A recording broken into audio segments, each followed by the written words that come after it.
dugtungan para malagyan natin ng ferrite core. Yan. Unahin na natin sa IPM.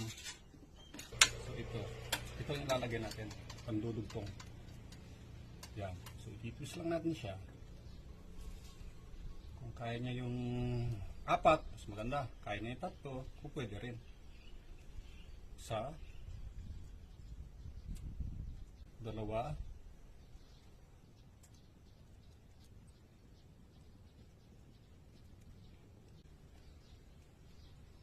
Yan. So, kaya niya yung 3. Ngayon, ang gagawin naman natin, patanggalin natin. Pero, maglista kayo guys ha. Yan, naglista ako para di ako maligaw. Itong color coding dito.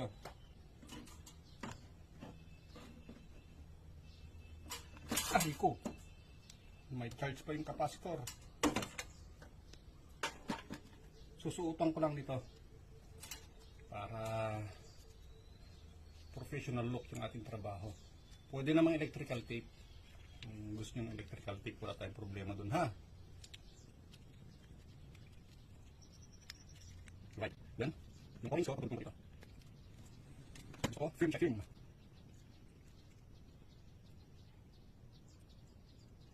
Alright.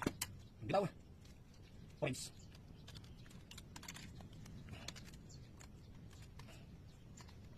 Then, yung buko, white.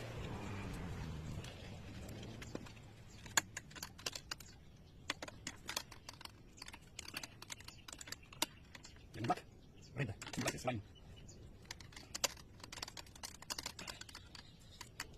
Yan.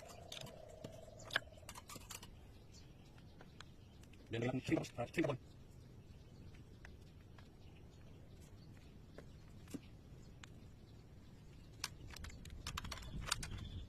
Yan.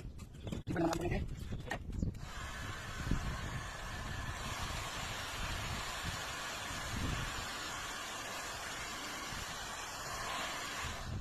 Berapa?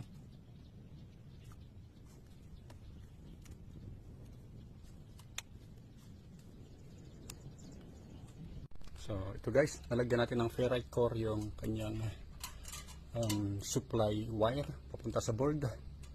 At yung ating wire from compressor to board. So ito yung ferrite core niya.